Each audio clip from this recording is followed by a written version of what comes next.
I'm Caitlin, 30. Standing in my well-decorated condo in Raleigh, I'm still reeling from the family visit that just ended. The door shuts behind them with a soft click, and a sense of calm descends, yet it's a calm built on years of hurt and finally, a new, found clarity. It all started 2 years ago. I was the unsung hero in my family, always there to help but never truly seen. My sister, Madison, was the center of attention with her kids and an online clothing business. My parents, Robert and Lisa, were so wrapped up in Madison's world that they often overlooked me. On a typical Saturday, I was in the kitchen, making lunch like I always did. The Ohio summer light was streaming through the window as I crimped the edges of a cherry pie.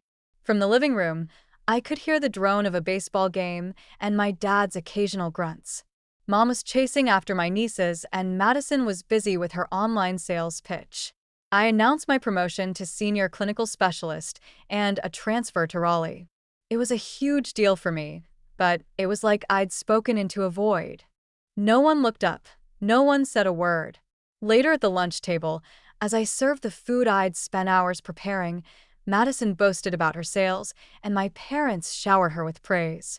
I was left to clean up spills and serve coffee, as if my news was nothing. After lunch, I sent a message to the family group chat about my move. All I got in return were pictures of Madison's kids eating pie and another update on Madison's sales. It was then that I decided to leave Ohio and start a new life in Raleigh. The drive down was filled with memories of all the times my family had let me down. My 10th birthday party cut short because Madison had invited friends over. My college graduation, where the family was late because of Madison's relationship drama. When I arrived in Raleigh, I slowly built a life for myself. I got settled at work, found a great coffee shop, and even met Jackson, the owner of Benji, a beagle my poodle, Max, befriended at the park.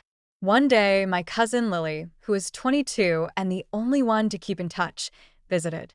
She took a photo of my living room and posted it. Suddenly, my extended family, who had ignored me for years, were all over it. They started asking about my neighborhood, whether I bought or rented. Madison even messaged Mom, suggesting they ask me for money because I seemed to be doing well. Then, out of the blue, Mom and the rest of the family announced they were coming to Raleigh. They booked flights and were on their way. When they arrived at my condo, the fake affection was palpable. Mom brought a chocolate cake, even though I'd loved strawberry shortcake since I was a kid. Madison's kids were running wild, grabbing things they shouldn't. When I set boundaries, like asking one of the girls to put back a crystal paperweight Jackson gave me, Madison laughed it off, but I stood firm. During tea, Madison started asking me about my salary, bonuses, and mortgage. It was clear they were sizing me up for a financial handout. I tried to steer the conversation to safer topics, like Dad's volunteer work with the local soccer league. But then the real reason for their visit came out. Madison's business had failed, and she was in debt. They all looked at me expectantly, asking me to sell my condo and help her. Mom said it was what family did, and Dad mentioned that they wouldn't be around forever. I took a deep breath. I thought about all the years of being taken for granted. I finally said, I've helped before, but all I've ever gotten is silence and expectation.